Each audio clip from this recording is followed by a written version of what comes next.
Into the PHNX Cardinals podcast presented to you by the DraftKings Sportsbook app, America's top-rated sportsbook app and America's favorite NFL sportsbook app. I'm Johnny Venerable here on a Football Monday. Brack, Damien Anderson returning. Gentlemen, how we doing? Fantastic, solid, Johnny. Solid.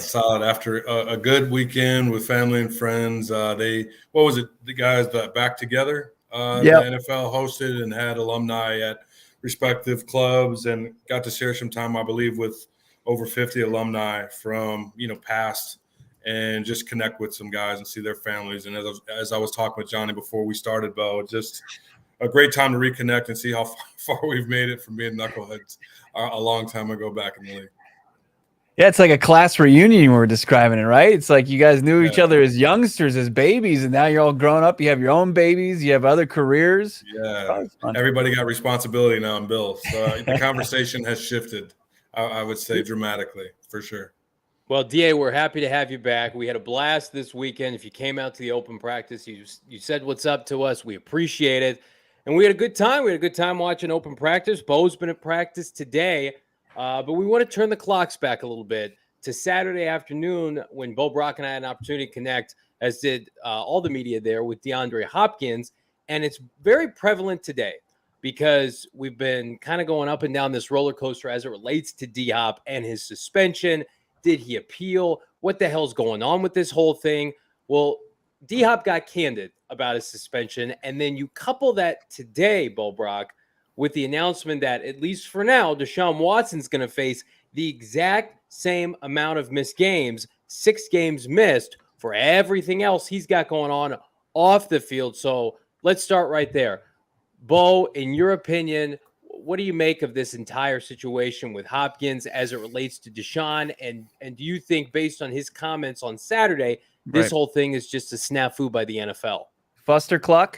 Right? Yeah. Reverse that a little bit as far as how the league operates. And if you read, the comments by the judge, I mean, she's basically offering advice as far as the NFL and how they need to kind of get their shit together and having, a precedent for these types of issues. I mean, they're not going to go away. I don't care if you work in the NFL or if you work in any type of business. You have to have things in place to handle situations like this, so it's not so unprecedented.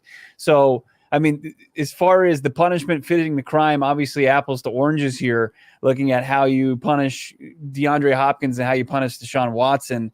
But it's just tough on any day of the week to see them get the same amount of games banned. And I don't want to hear the nonsense about Deshaun didn't play last year. I mean, he kept himself pretty much away from that organization, didn't want to play for the Houston Texans, and also was paid every single dime of his contract last season. So, DeAndre Hopkins' situation is very interesting because of how candid he was and what he said. And then after the Watson news was released today, him putting on his own Instagram, what did he say? I'm innocent.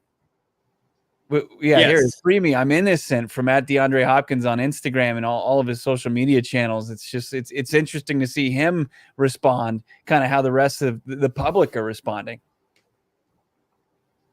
Yeah, guys, I try and, before I make that knee-jerk reaction, I try and gather as much information as I possibly can to make a fully educated comment on the topic. And I can only look at it, as a former player, as a father, someone who I am, and what I would tell my kids, right, in all of these situations. Life isn't fair, and you can only control what you can, Bo. I think that you hit the nail on the head when you referenced circumstantially. Like, it's apples to oranges. They do not relate or equate to one another. And I thought that the judge did a great job of explaining the reasons for, but I think that she was limited in terms of the action she could take, right? Because the precedent had been 6 games, I believe in 2010 with Ben Roethlisberger was 6 games, went to 4. It was reduced to 4. So I think that was the only type of precedents that you could reflect upon, right, with this new CBA. But I do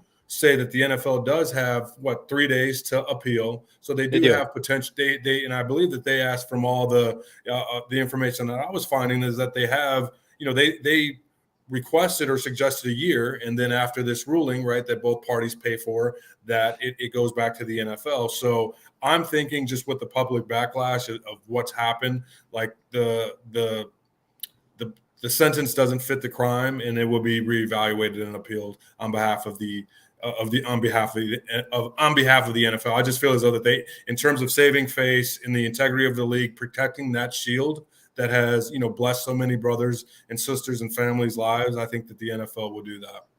Speaking of appeals, we had an opportunity to connect with Hopkins on Saturday. Here's what he said about his appeals process and everything that went into his fight to get back with the Arizona Cardinals. Of course, I wish that, I had more time to appeal it. It wasn't that we just dropped the appeal. We fought, till we could, obviously. But like I said, the NFL is very black and white, and it's unfortunate, that rules have changed, with stuff like that. Because obviously you guys seen where they said on the NFL.com website that, it was a masking agent, and then they retraced their statement a couple of days ago. So like I said, stuff like that is to be talked about at a later date.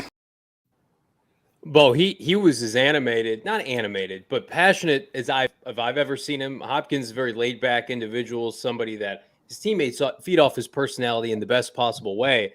But I think this is what the fans had kind of been waiting for from the start. And he probably got some advice either from the team or his agent, like, let's sit tight until it's time to talk. Well, his time to talk was Saturday, and he made it be known to everybody. I didn't take anything. This was a complete fluke. Basically, it feels like the NFL, and you heard it right there, too black and white, right? Mm-hmm. There should be extenuating circumstances, especially when he's been really one of the faces of the NFL.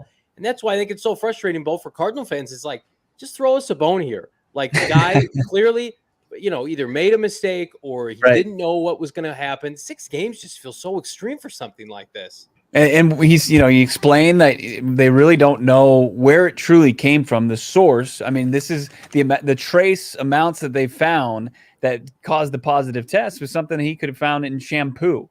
It wasn't even something that he would ingest as far as a vitamin. DeAndre Hopkins continues to say, I've heard this a couple of times, he barely even takes vitamins. So as far as, what he's putting in his body, one, it's not a lot of things to start with. And then number 2, anything that would be tainted that would produce a positive test for an anabolic, because that's what we're looking at here. I mean, that's what would be the 6-game suspension. Anything to deal with any kind of anabolic, testosterone or anabolic performance enhancing drug, that's what gets the immediate 6-game suspension, no wiggle room. And, what was he saying? I mean, the minuscule amount that was found in his system, it is unfortunate. You talk about, maybe creating a slippery slope. If you let DeAndre Hopkins off, where does that end?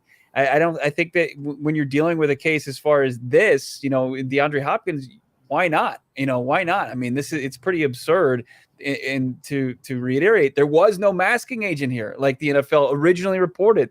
Their media outlets reported a masking agent. There wasn't, and this punishment used to be 4 games. Now it's 6. It's just, it's absolutely ridiculous. And a guy that just is abided by the rules every single day he's been in the NFL since he entered the league as a 1st-round pick out of Clemson. He's been a model citizen, continues to do great things within the community, and to punish him like he's somebody that's, Mark McGuire and Sammy Sosa during the home run chase, sticking a needle in his butt. It's absurd to me.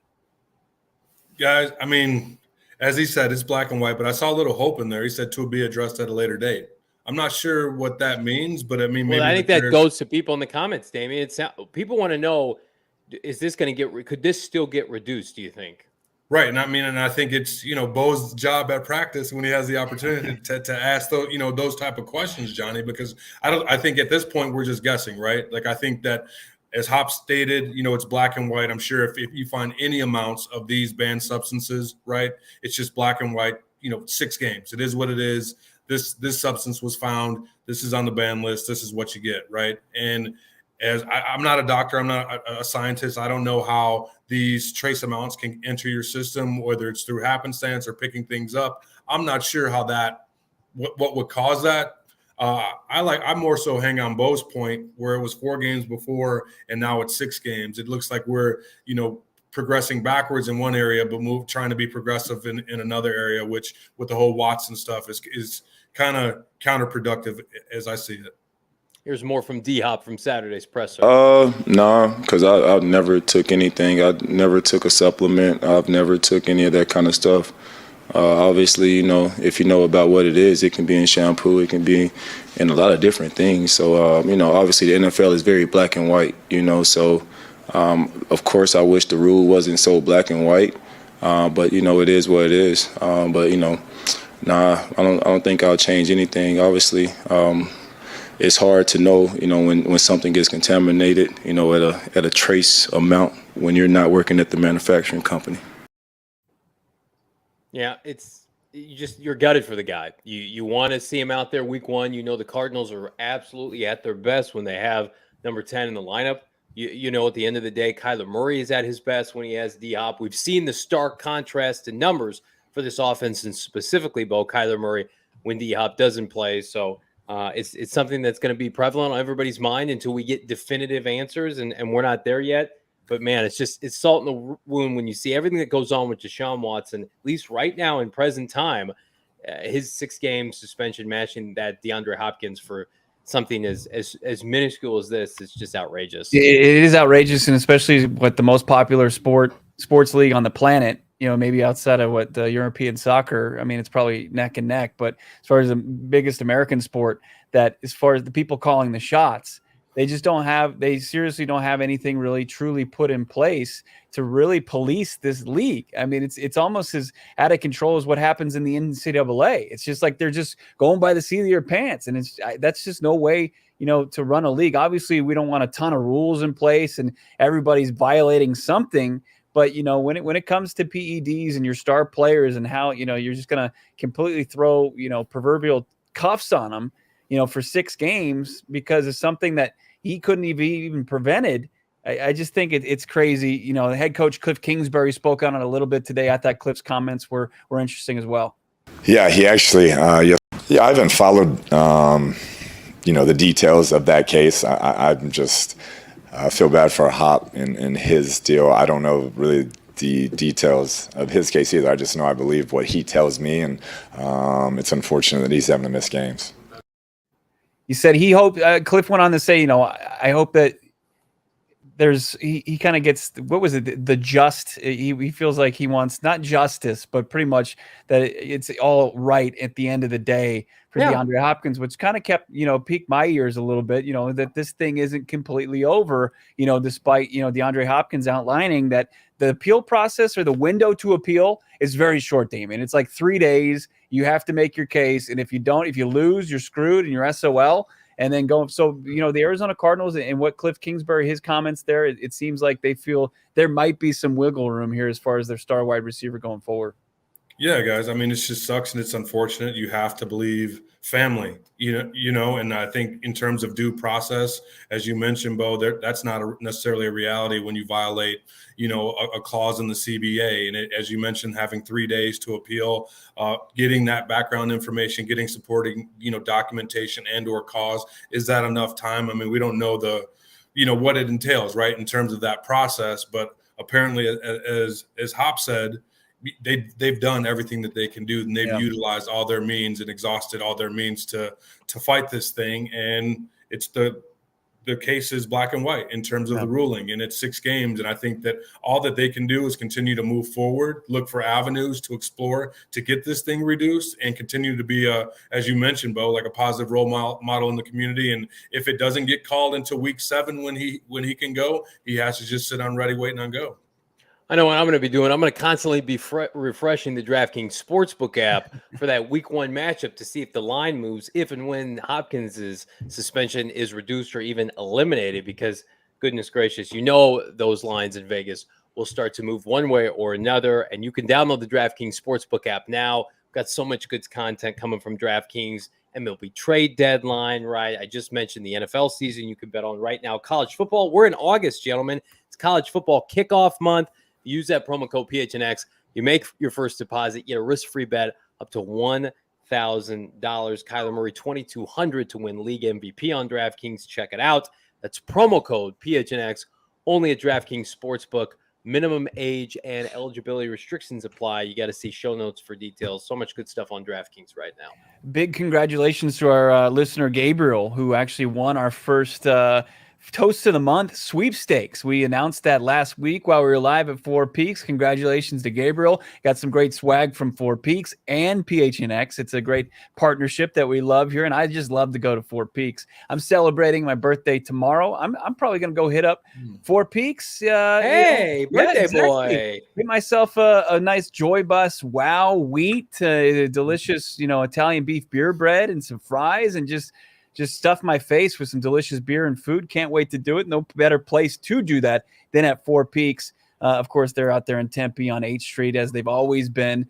You want to get into that sweepstakes, by the way, the Toast of the Month. We highly encourage you to check us out. Go PHNX.com. You can get a $50 Four Peaks gift card, a PHNX shirt of your choice, and the PHNX annual membership. You can, of course, check out the show notes for more details on that. And if you want to enjoy delicious Four Peaks beer, must be 21 years or older and enjoy responsibly. We haven't even mentioned it. QB1 sideline today. We buried the headline. I know. Kyler Murray. So we didn't get to see him on Saturday. He threw quite a bit during last week's portion of training camp, and Cliff Kingsbury wanted to give him the day off. So the first open practice to the public, we don't see Kyler Murray. And then Cliff Kingsbury comes out today and drops this little bomb on us.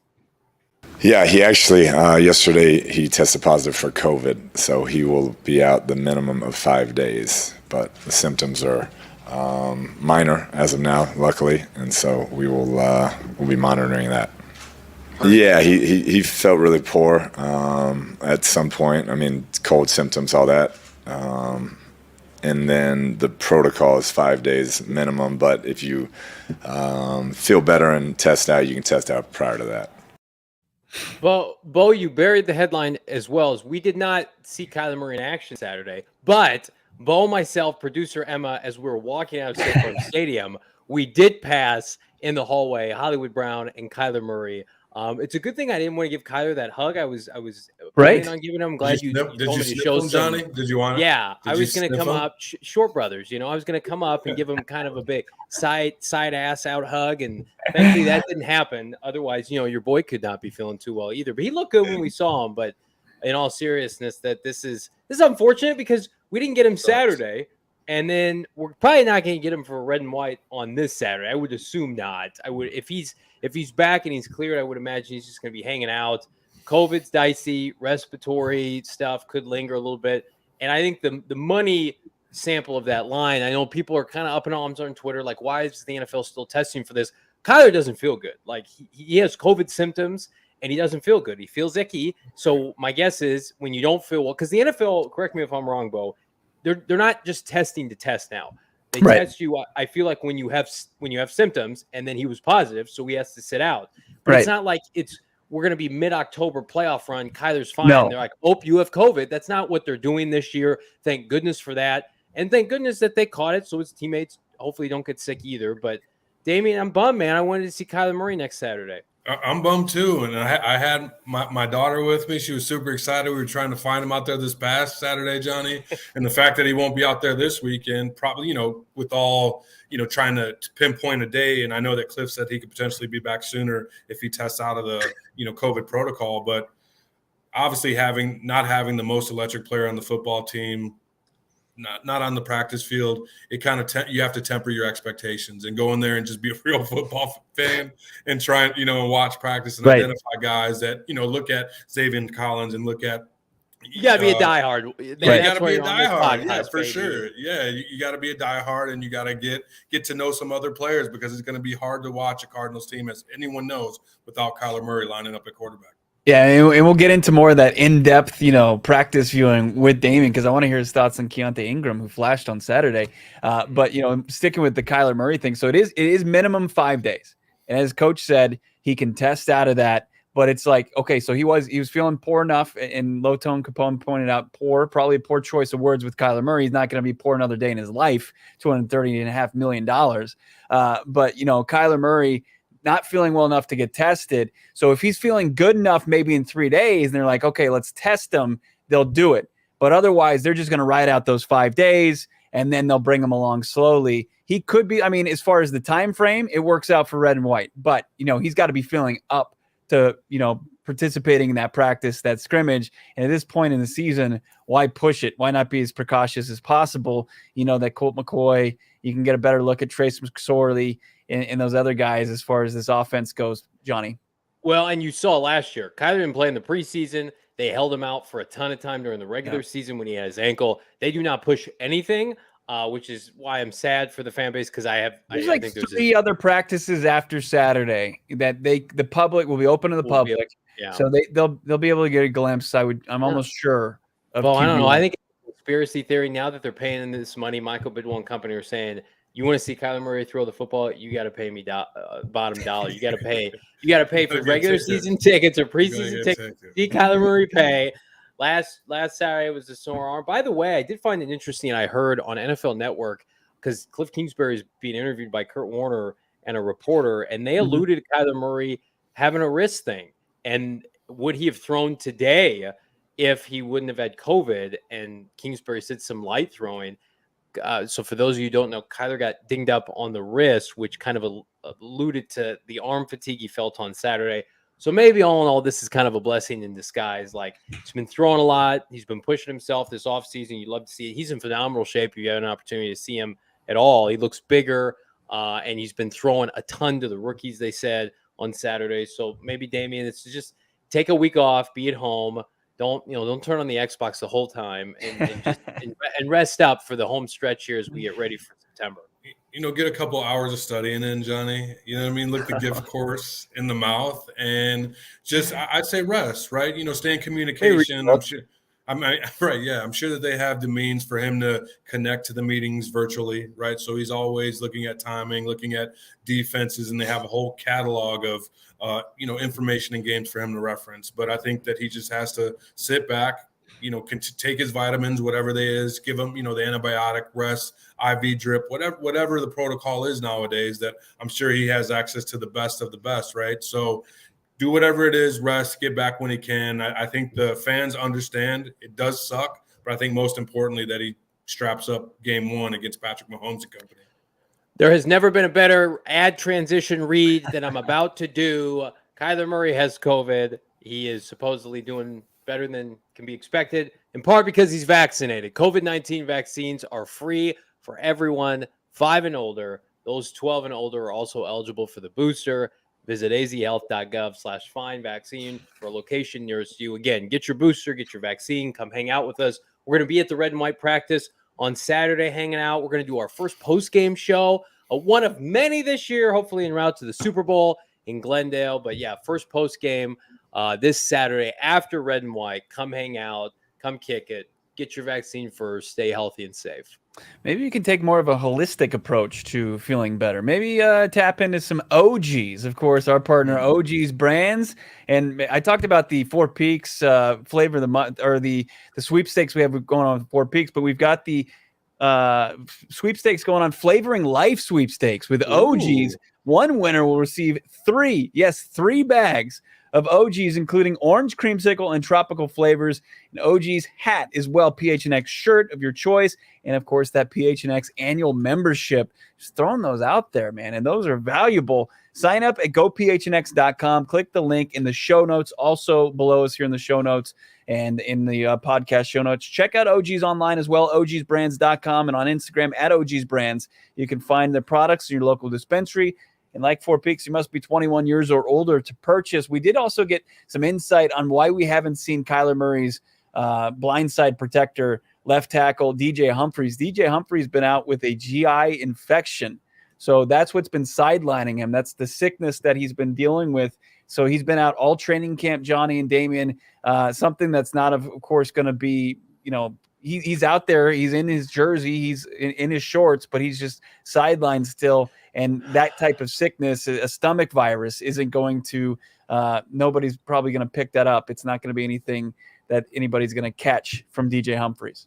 Damien, you weren't here last week. I feel like a big-time asshole because I did not think he was sick. I thought DJ Humphries was a hold-in because I think we all think sick. First of all, that's like the 5% chance. I think Bo and I even speculated that Saturday. If he was sick, but he was present, he was around the guys, it'll probably be something GI. But, of course, it's not going to be that. he's doing a hold in, right? He's due $20 million. He's a free agent to be. If he had COVID or a sinus infection, they'd say stay a hell away from the facility. So I need to formally apologize to TJ Humphries. Please get back, get healthy. I hope those can be super nasty. So I'm glad to see, all is well from a contract standpoint. But DJ, my sincerest apologies. I will take off my tinfoil hat now, Damien. Poor guy's shitting himself, and you're giving him shit. Yeah,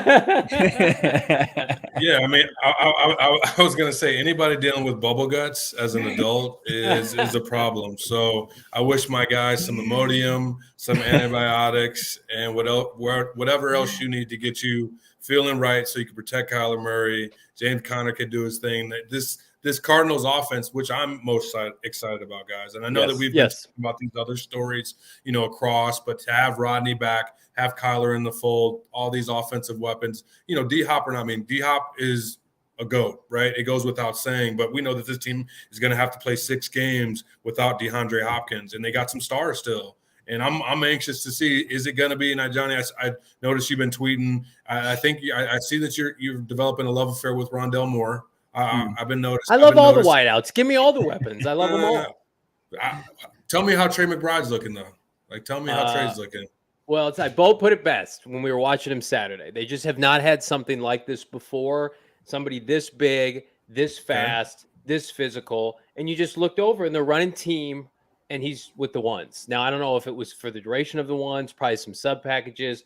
He's running out routes. He's running flat routes with ones. Now, Max Williams isn't healthy. Darryl Daniels is still a really good player. Actually had a nice catch and run Saturday as well, Bo. But, that tandem of Zach Ertz and Trey McBride by season's end, going to be a problem. It will be the best tight end tandem, I think, in the NFC, easily. They've got pass catchers all over this offense. I watched Eno's been catching balls out of the backfield. James Conner looks smooth catching the ball out of the backfield today. Nice passing catch from Colt McCoy, one of the few that he put up today that weren't picked off by the opposing defense. But James Conner looks good. But Trey McBride he's kind of built like James Conner. He's that's not indictment on Conner. Conner's yoked out of his mind. He's in the best shape of his career, I'm sure, and has always been in great shape. But he's kind of built like a running back. We're not like your traditionally tall tight ends. A little bit, what is he, about 6'2", 6'3", Johnny? So he's not like the 6'4", 6'5", tall, he's 6'3". He's box guys out 6'3". type.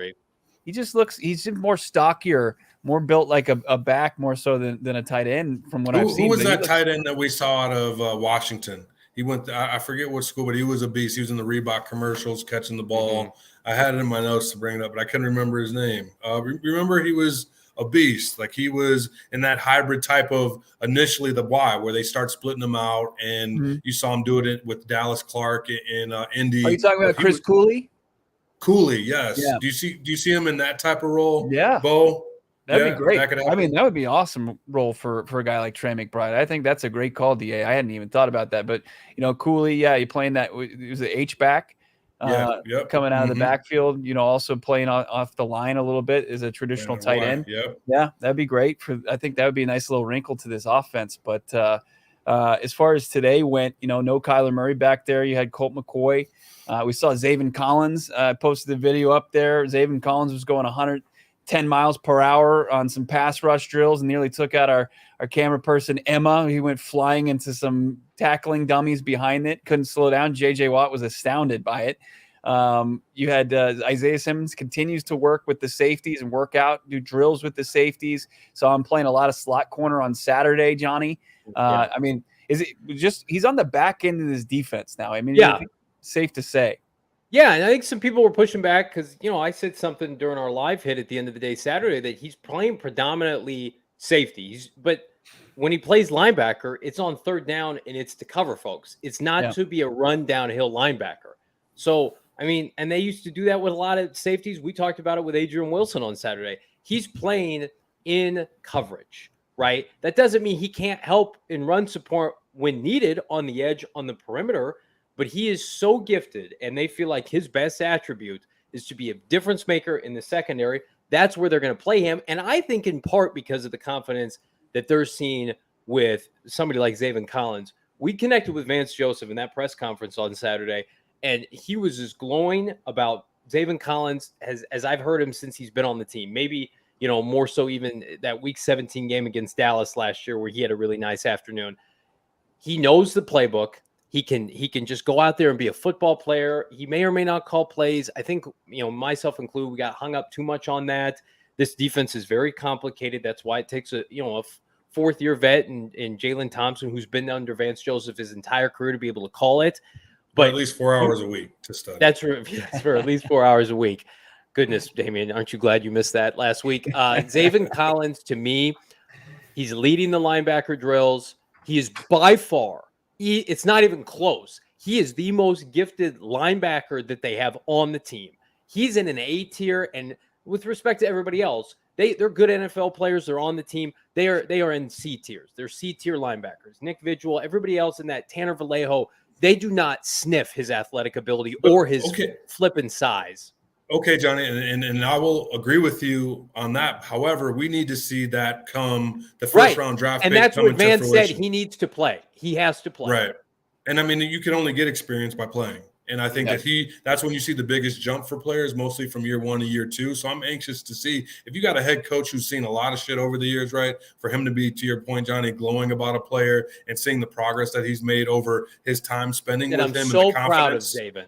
You love. I mean, right. I mean, because first they're going to rip you down before they build you up. And I think that they know that they need him and guys like him and Isaiah Simmons, who are that hybrid, who you can put at multiple positions. And one thing that I think that Simmons is going to eat on, it's one thing that the defense does is called like a check blitz, right? So depending upon their coverage, depending upon, what they have in terms of responsibility, if the running back stays in or if the quarterback drops back, they're blitzing, right? So I think that Isaiah is going to have that ability one-on-ones. He's going to think that I'm going to beat majority of every running back in the National Football League, with the exception of Derrick Henry, who's not the best pass blocker, right? But with his athleticism, with his length, he's going to win those one-on-one matchups. And I think that's why they're molding him and transitioning him into that safety guys, because we know third down, right? That's traditionally where you're going to go out and win those matchups against the best tight ends in the league. But he can do that given his skill set. But, back to Zaven, I think what stumbled him initially was, and we talk about it, too much information,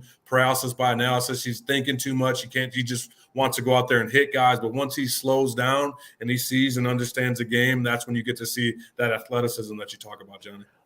Clay Coleman in the chat, want to get to this really quick. He says, explain your tweet, Johnny, about Rondale Moore catching a lot of underneath passes. I tweeted this out Saturday because, Rondale, majority of his catches were about 5 yards deep at the line of scrimmage, maybe a little bit further. I know Bo's seen him go deep a couple times, but I think those were mostly in drills. A.J. Green, DeAndre Hopkins, Antoine Wesley, and Hollywood Brown are outside receivers for this team. So who's playing underneath? Rondale Moore. Now, he might have some routes outside, Bo. But he's underneath. Every time I watched him Saturday, he was underneath in team. No, I don't know. I mean, if Saturday also he was lining up outside. You had DeAndre Hopkins in the slot when Isaiah was covering him toward the end of practice. Yeah. I mean, they're gonna move. It seems like they're gonna move guys all around. They're gonna be versatile, and DeAndre Hopkins thrives in Houston like that. I mean, DeAndre Hopkins before that, a ton of his targets came out of the slot. I was wondering. And guys, just with Rondale, I mean, I think that fits his skill set best. I mean, like I said, I have a heavy dose of him just from the college, but just using him on those rub routes where they could create interference, get him wide open, Johnny, to your point, get him a 5 to 10 yard catch, and then he can take off more than the horizontal screens. I don't mind quick. I don't mind quick routes. I agree. I think that he will eat on the rub routes because there will be so much going on, and Cliff does a great job drawing up plays. Because he's built like a smaller running back.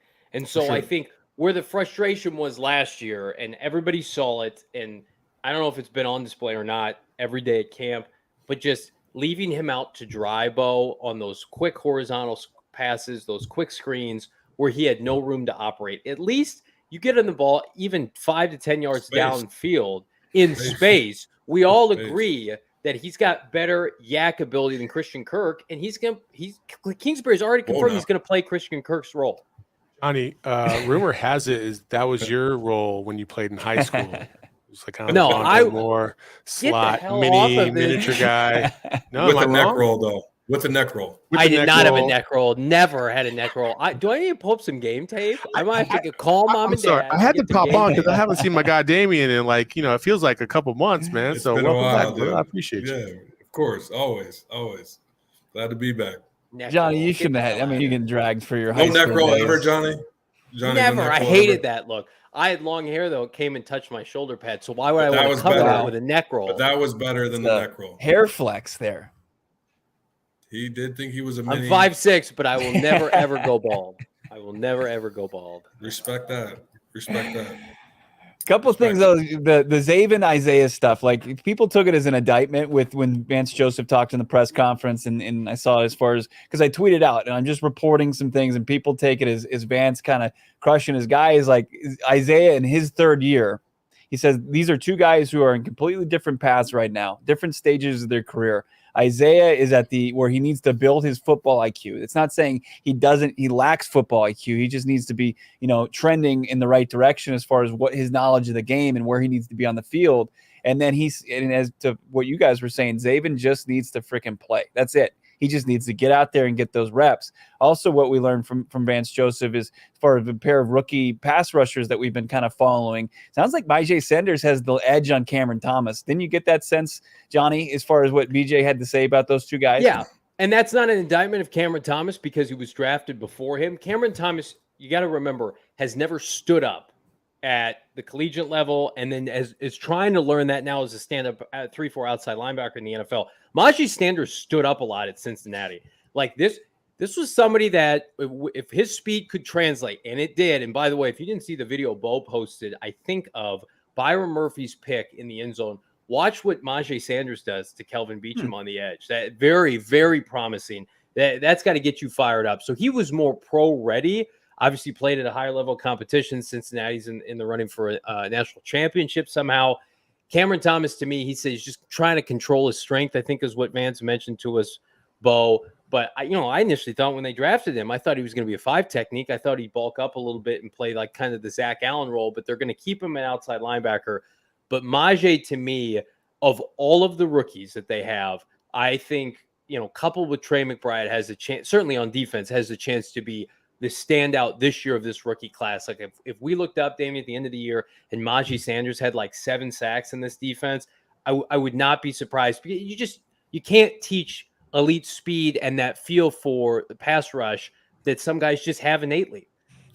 Guys, you bring up some great points, and there's 2 different categories to these players, right? One's a motor guy with great strength, and the other one's athleticism and speed, right? Length, bend. We've heard Steve Keim talk about that, the stuff that you can't really coach, right? When when you're bending the corner and dipping your hips and dipping your shoulder and things of that nature, and rather than trying to just run straight over a guy, right? And controlling your strength means that you got to know what to do, when to do it, not just try and bulldoze a guy or bull rush a guy, right? And Sanders just looks more fluid, and he knows how to use his athleticism to set guys up, beat them. And I think his play just looks more fluid, Johnny. That's why he's having so much success right now. And usually those guys that are motor guys, they'll win initially, but they have to get better in order to beat those guys because they know what they're going to do. They don't have a plethora of their repertoire in terms of coming in and tackling would-be tackles, right? So they need to develop their game, and your bull rush is only going to get you so far. But if you got some moves, you got some athleticism, you could win those crossover battles and get to the quarterback and/or get pressure because they're going to need one of those 2 to step up, definitely. Well, we always talked about it, Bo. Like those are lottery ticket picks, even in their 3rd round. If you hit on one of those 2 guys, that's a successful round. Especially with how the Cardinals draft, he dominated the combine. I think his 20-yard shuttle was like 4.3. He ran a 4.67. He's 6'4.5". He has elite traits, and you're seeing that now. Just like Marco Wilson has elite traits for the cornerback position. I'm bullish from what I'm seeing. Again, that's why we talk about it. I'm okay with this defense struggling the first 6, 8, 10 weeks of the season, but growing and Xavier going. 10? Well, I mean, let's be realistic. Look at their schedule and look at the Pro Bowl quarterbacks they face. Let Zaven and Isaiah and Majee Sanders and all these young guys come in and play a role, carve out a niche, right? If it's Majee on 3rd down, whatever. So then you're trending in the right direction. Don't put veterans on 1-year contracts over these kids, and then it's too late. And then we have these same questions every offseason. That's such a waste. That's such a waste. I think the only guy I've liked what I've seen from as far as one of those veterans would be Dennis Gardeck. I mean, I don't know if Devon Kennard really gets the opportunity. Is he a guy that's fringe roster guy right now, DK? Well, Gardeck got that 3-year deal, right? Yeah. I mean, Gardeck got 3 years, $12 million. Devon Kennard was cut and then re-signed at a cheaper price.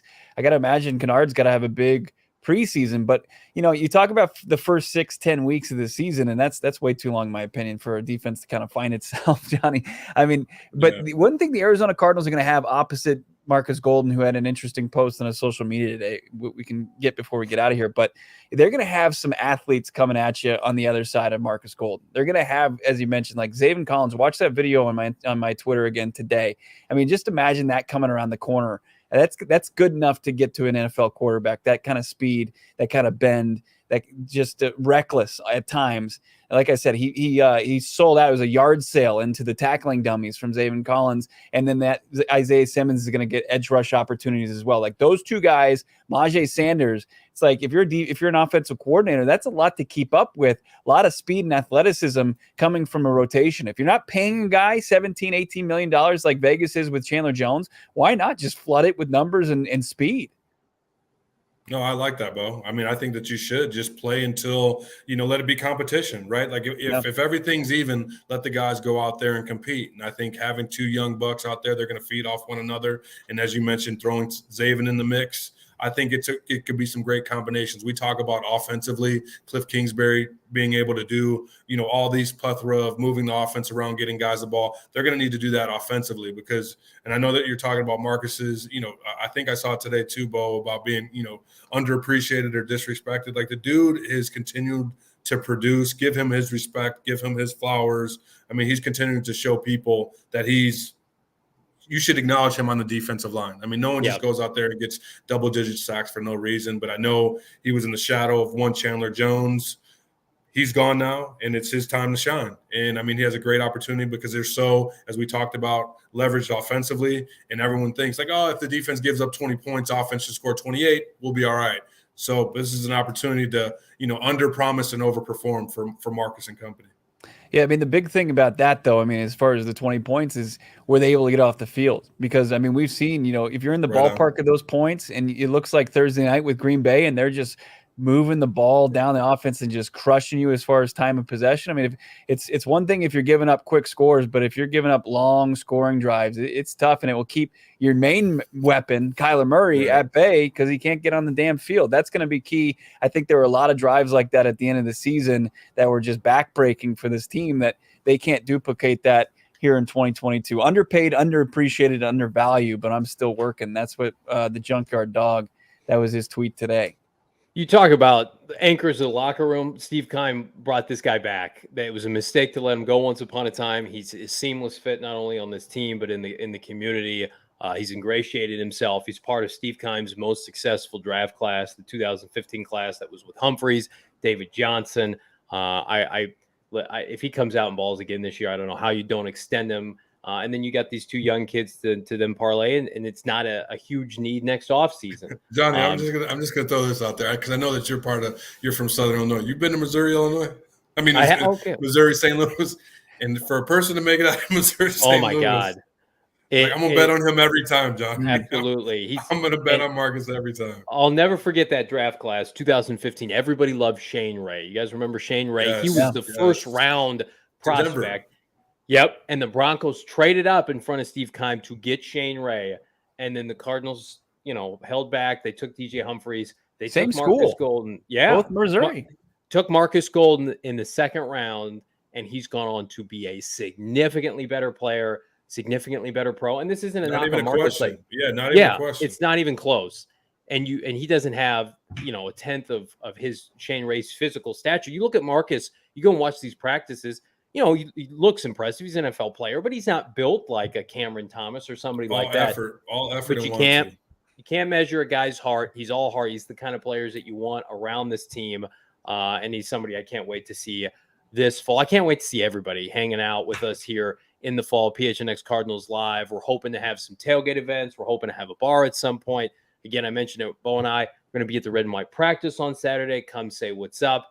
just a shameless plug, PHNX_Cardinals on Twitter, just 30 followers away from 5,000. If you have not followed us, please go do that now. I don't care if you guys go make fake accounts to get us there right now. I encourage it. I'll shill right now. Go make a fake account and follow PHNX_Cardinals. But with your real accounts, go subscribe to the podcast, like this YouTube video so it gets shared around. We got so much good stuff. You don't want to miss it. Bo's recaps of training camp. You can find those at gophnx.com. Become a member. 99 cents for the first month, $8.99 for the subsequent month. Pick up some gear like this fresh lid from the PHNX Merchandise Locker. Gentlemen, we are back tomorrow. Mañana, Bo's back at practice. Hopefully get some good news on maybe a Hollywood Brown, maybe a DJ Humphreys. But until then, I'm Johnny Venerable, returning DA Damien Anderson. Bo Brock, we will see you later. Take care, everybody.